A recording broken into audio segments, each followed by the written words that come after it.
Luminaughts.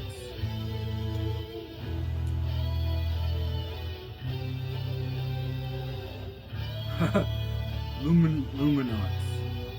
Angels, anglers, and demonstrators. Damnation! XYZ PDQ. What's the opposite of time crunch and idolizing idiot like yours truly? Might ask oneself. Could I even answer without drooling a slurp?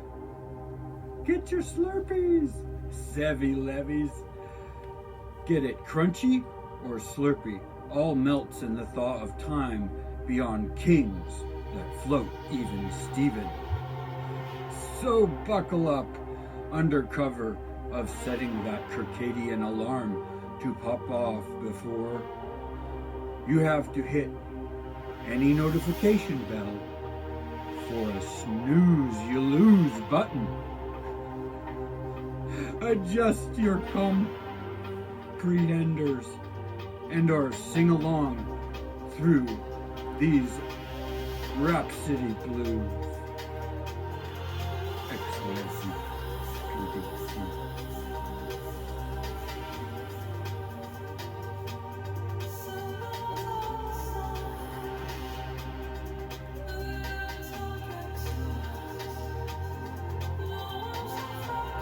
The implementation of the metaphysical buoy and activation of the psychic beacon as triggered by the eventuation of the circumstance the paranormal investigator had predicted would occur in the bit space they'd set in place. It was put there to alter the course of the time spanning along what the circumstance was foreseen to cascade in mandala-coupled butterfly effect. That is when and where the doll portal maker for the time machine would be linked back to lending a rendezvous with the tributary timelines that split from there on out into their alternate universal expressions of the two strongest momentous ongoing occasions.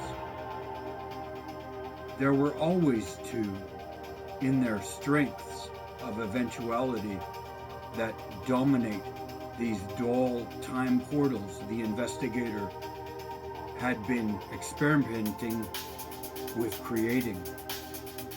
And they had been building maps of these forks veiled in various locations around their immediate environs.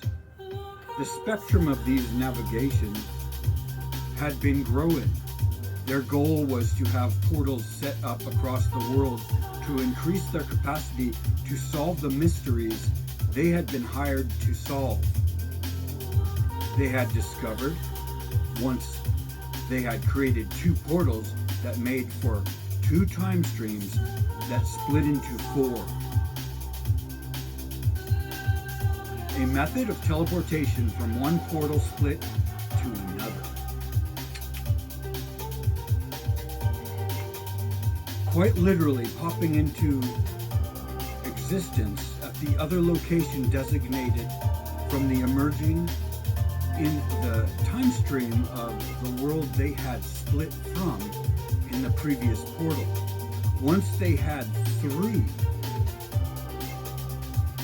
splitting doll portals, they found they could hopscotch between timelines and locations on the world running the intended time span they had targeted their mapping system for them to arrive within the intended trajectory.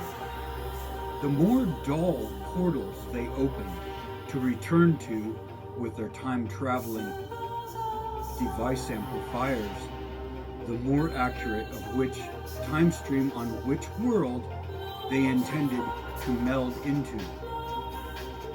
However, the distance having to travel between dual portals on both mapped worlds was invariably separated by one of three, and sometimes this distancing could be arduous, however so necessary to return to their home world in the timeline whose span was in their intent to stay aligned with, save none of this would have been even remotely possible without setting the beacons into place, awaiting the circumstantial triggers for the time bombs to cause the infinitum splits.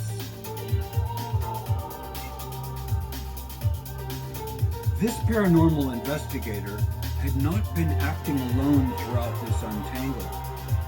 They were in participle of a small, eclectic group of paranormal investigators that had been contacted by entities who had entered the session of their Spirit Box Seance number 13. These entities had sponsored the group and had helped them design the circumstantial beacons. Each beacon had to be at the center, encircled by the group meditating in alpha theta while being exposed to subtle gamma frequencies and focusing their intent to program the beacon for 26 straight hours. It was a small group, say. They figured out how to rotate into meditative positions of the circle in cycles of 13.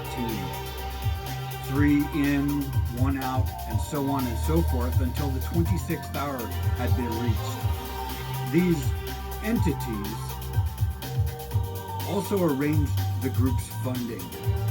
They did this by manipulating wealthy people from each of their original time spans home streams of each group member, which were other than all originating from the same time stream home world, to discover the group and be inspired to sponsor them inexplicably.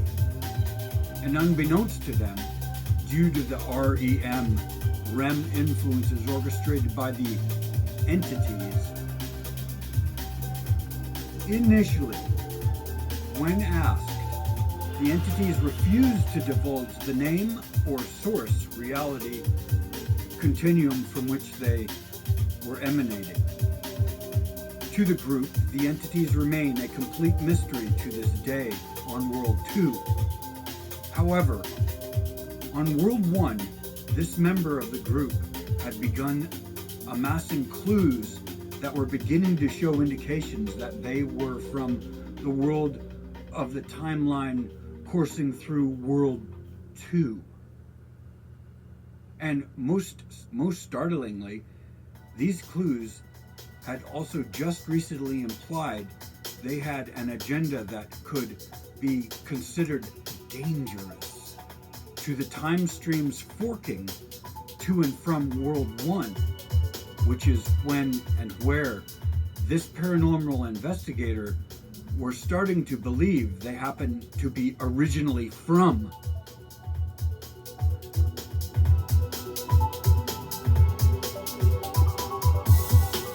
Okay, so we'll just pull a few cards to stimulate your creative cauldrons, stir up some of your magical, and we've got solidite. Express yourself, and we've got the hedgehog. Overcome challenges, and my mom's favorite. We have panda. Slow down. Step by step. Take it easy. And then we've got the red squirrel, intimating to be resourceful. And let's just make this the last one. We have dill. Dill. Enhance your romantic side. And dill has the highest content of a certain metal that attracts calcium to bridge to bone mass. And that's very important, that, especially for our counterpart genders out there, because you know how that goes throughout time. So yeah, dill. Enhance your romantic side. And I'm just gonna throw lemon balm in there because it happened to pull with that card. When I pulled it from the deck, it was attached. So seek emotional healing. Yeah.